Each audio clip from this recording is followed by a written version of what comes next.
Assalamualaikum warahmatullahi wabarakatuh.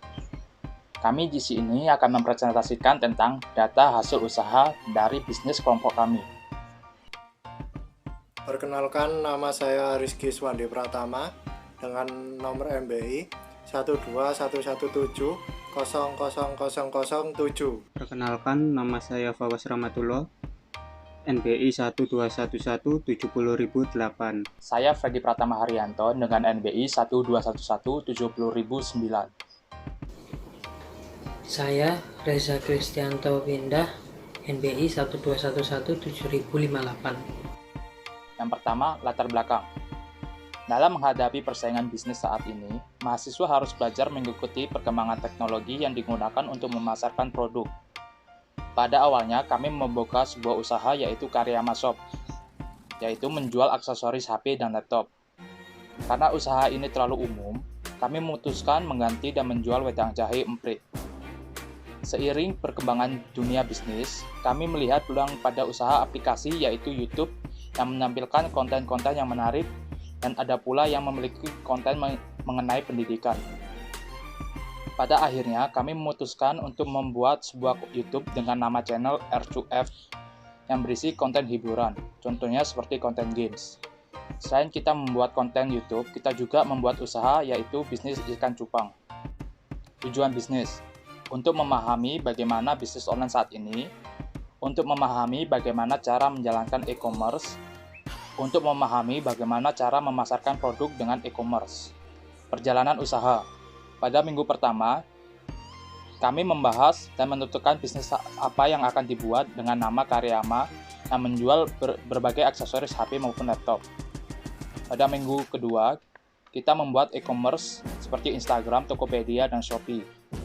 Minggu ketiga, banyaknya persaingan usaha menjual aksesoris HP dan laptop.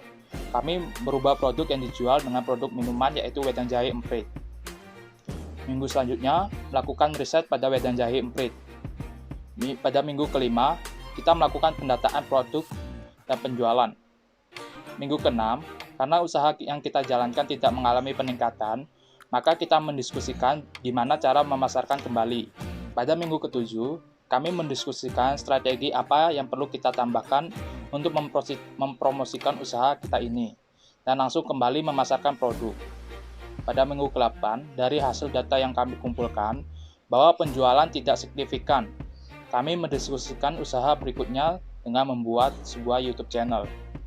Pada minggu ke-9, memikirkan dan menyusun konsep YouTube pada channel kita. Pada minggu 10, kita melakukan rekaman untuk konten pertama dan mengunggah konten tersebut. Pada minggu ke-11, melakukan rekaman untuk konten kedua dan mengunggah konten tersebut. Dan juga kita mendiskusikan untuk usaha berikutnya dengan menjual berbagai jenis ikan cupang. Pada minggu ke-12, melakukan rekaman untuk konten ketiga dan mengunggah konten tersebut dan memasarkan ikan cupang. Pada minggu ke-13, melakukan rekaman untuk video keempat dan mengunggah konten tersebut. Pada minggu ke-14, melakukan rekaman untuk video kelima yang diunggah di Instagram. Karyama Shop. Dalam menghadapi persaingan bisnis yang bertambah ketat dan modern, maka sebagai mahasiswa kita harus belajar mengikuti perkembangan teknologi yang digunakan untuk menyebarkan informasi. Dalam tugas untuk memenuhi mata kuliah e-bisnis ini, maka kami mencoba melakukan sebuah usaha sederhana dengan menggunakan berbagai sosial media, di mana kita beri nama usaha tersebut yaitu Karyama Shop. Usaha pembuatan Karyama Shop yang kami jalankan merupakan usaha singkat yang mungkin bisa jadi peluang bagi kami untuk masa yang akan datang. Gambaran usaha. Usaha apa yang akan dilakukan? Dalam tugas untuk memenuhi mata kuliah e-bisnis, usaha yang kami lakukan adalah membuat sebuah peluang usaha di mana dinamai Karyama Shop. Siapa yang mengelola usaha tersebut? Yang mengelola usaha tersebut adalah kelompok kami sendiri, yaitu kami berempat. Kapan, di mana, dan bagaimana usaha itu dijalankan? Usaha ini kami mulai sejak awal semester 6, di mana kami mendapat tugas tersebut. Kami menjalankan bisnis ini melalui rumah masing-masing dari pengurus yang disebabkan adanya wabah yang terjadi saat ini. Lalu kelemahan dan kelebihan. Kelemahan, kurangnya variasi yang dijual, banyaknya pesaing, sulitnya mencari konsumen terutama di saat pandemi. Lalu kelebihannya mempunyai khasiat dapat menyegarkan tubuh, minuman alami, dan homemade. Hambatan dalam bisnis ini yaitu merubah produk yang kita jual, lalu kurangnya riset dalam produk minuman kesehatan, dan juga kurangnya variasi minuman yang dijual. Lalu strategi yang kami gunakan adalah mempromosikan melalui WhatsApp, membuat online shop di aplikasi-aplikasi seperti Shopee, Tokopedia, dan lain-lain. Lalu kondisi saat ini, data yaitu pengikut 40 orang, mengikuti 120, postingan 4, jangkauan 6, impresi 10, kunjungan profil 11. Membuat channel YouTube. Dalam menghadapi persaingan bisnis yang bertambah ketat dan modern, maka sebagai mahasiswa kita harus belajar mengikuti perkembangan teknologi yang digunakan untuk menyebarkan informasi. Dalam tugas untuk memenuhi mata kuliah e-bisnis ini, maka kami mencoba melakukan sebuah usaha sederhana dengan menggunakan YouTube sebagai media hiburan yang kami beri nama R2F untuk mendapatkan pembelajaran bagaimana dunia bisnis YouTube saat ini. Usaha pembuatan YouTube yang kami jalankan merupakan usaha singkat yang mungkin bisa jadi peluang bagi kami untuk masa yang akan datang. Di dalam channel YouTube kami berisi tentang hiburan, tentang game yang bertujuan untuk menghibur penonton.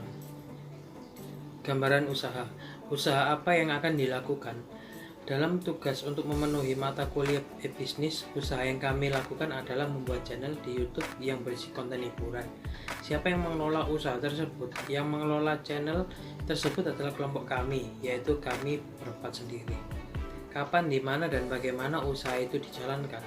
Usaha ini kami mulai sejak pertengahan semester 6. Rekaman video dilakukan di rumah salah satu rekan kelompok kami. Kami menjalankan usaha ini dengan membuat konten hiburan berupa game yang saat ini banyak diminati kalangan anak-anak hingga dewasa. Kelebihan dalam channel kami adalah kami membuat video tentang hiburan yang bisa dinikmati anak-anak hingga orang dewasa. Kelemahan kami masih pemula dalam membuat konten YouTube. Kami sadar akan editing video kami yang masih banyak kekurangan dibandingkan dengan YouTuber lain yang sudah berpengalaman, tetapi hal tersebut pasti dapat teratasi seiring waktu.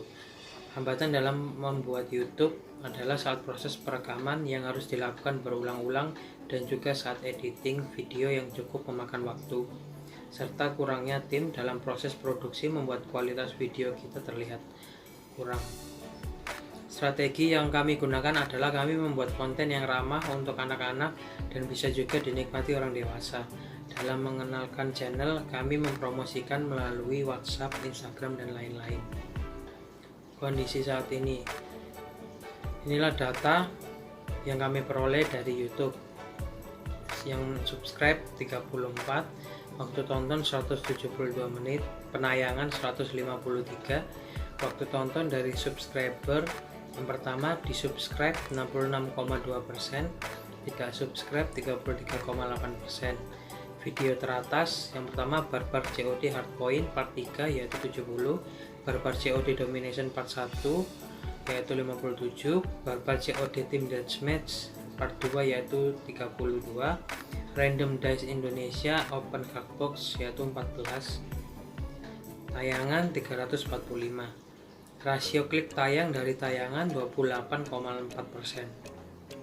Jenis sumber traffic yang pertama eksternal 42%, halaman channel 22,9%, fitur jelajah 17,2%, penelusuran YouTube 7,1%, dan yang lainnya 10,8%. Sumber eksternal teratas WhatsApp 88,8%, Facebook 2,5%, Android 1%, Creator Studio 0,4%. Dengan gender pria 100%, usia 18-24%. Usaha ikan cupang. Latar belakang. COVID-19 membuat masyarakat harus berjaga jarak dan melakukan work from home. Himbauan pemerintah untuk tetap di rumah saja membuat masyarakat bosan, sehingga untuk menghilangkan rasa bosan tersebut, banyak yang memilih untuk memelihara hewan dan salah satunya adalah ikan cupang. Berdasarkan fakta dan data yang ada di lapangan, banyak sekali peminat ikan tersebut karena ikan cupang selain dapat diadu dan dikonteskan, mereka juga dapat dijadikan hiasan akuarium. Coraknya yang beragam membuat ikan tersebut semakin diburu oleh para penggemarnya. Tidak hanya itu, bahkan untuk satu ikan cupang saja dapat dibanderol dengan harga yang fantastis. Selain itu, peminat ikan cupang sendiri juga bukan di Indonesia saja, melainkan juga sampai mancanegara. Oleh sebab itu, kami memutuskan untuk melaksanakan bisnis tersebut, yaitu bisnis ikan cupang. Gambaran usaha. Bisnis ikan cupang merupakan bisnis yang sangat menjanjikan jika ditinjau dari jumlah peminatnya saat ini. Ikan cupang sendiri disukai oleh semua kalangan. Jika memiliki ikan kelas kontes, maka harganya akan melambung tinggi hingga jutaan, bahkan dapat mencapai puluhan juta. Untuk itu, kami memulai usaha kami dengan membuat konten tentang ikan cupang di Instagram dan diharapkan dari konten-konten tersebut banyak menarik peminat dan pembeli akan ikan cupang, sehingga kedepannya kami dapat menjual ikan tersebut. Kelemahan dan kelebihan. Kelebihan 1. Banyaknya peminat. Yang kedua yaitu setiap ikan memiliki corak yang berbeda sehingga menjadi daya saing tersendiri bagi para penjual. Yang ketiga yaitu sering adanya kontes ikan cupang. Lalu harga yang terjangkau dan dapat menembus pasar ekspor. Kelemahan. Terkadang masih ada orang yang tidak paham mengenai estetika ikan cupang sehingga mengeneralisasinya dengan harga yang murah. Yang kedua, dapat mati sewaktu-waktu karena penyakit atau kurangnya perawatan. Yang ketiga, perawatannya yang cukup rumit karena ikan tidak boleh dicampur dalam satu akuarium. Hambatannya yaitu terhambat dalam melakukan pengiriman keluar kota atau luar pulau karena harus melakukan karantina terlebih dahulu. Kami dapat saja melakukannya secara ilegal, tetapi kami sadar akan hukum dan taat akan aturan. Lalu strategi yang kami gunakan untuk menarik follower dan memperluas jangkauan adalah dengan cara menggunakan tagar saat menyajikan konten.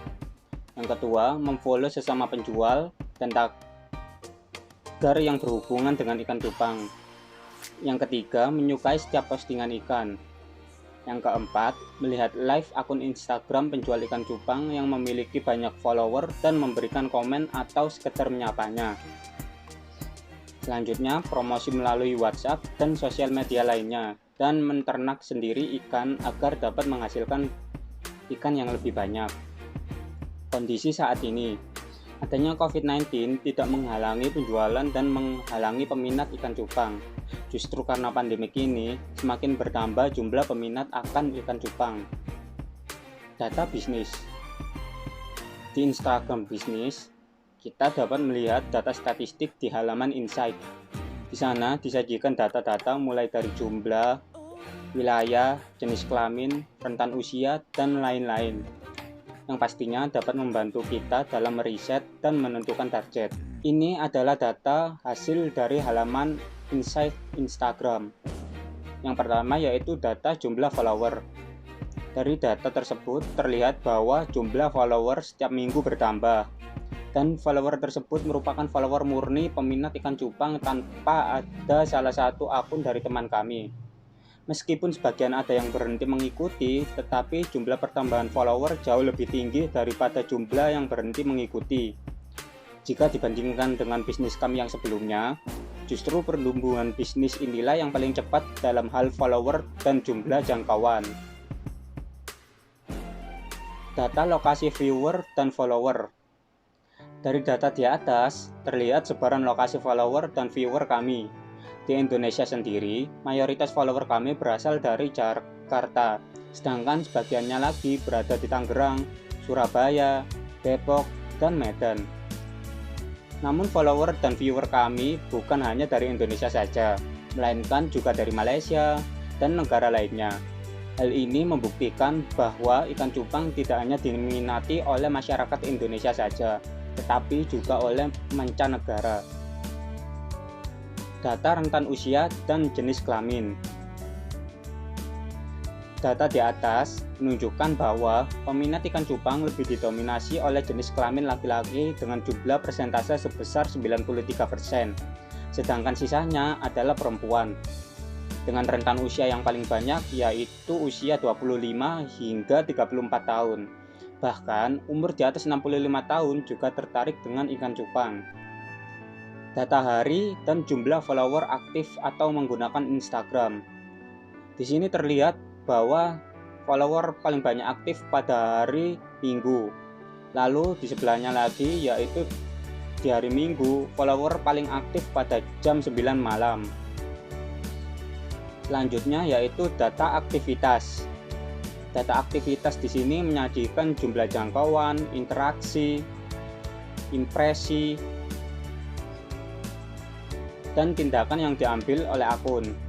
Di sini juga terlihat bahwa setiap minggu mengalami kenaikan jumlah jangkauan, walaupun terkadang ada juga yang mengalami penurunan. Data konten dan jumlah jangkauan. Di sini terlihat bahwa konten yang kami posting memiliki jumlah jangkauan yang cukup lumayan besar. Sekian presentasi dari kami. Bila ada yang ingin ditanyakan, silahkan isi komentar di bawah ya. Jangan lupa like dan subscribe. Terima kasih.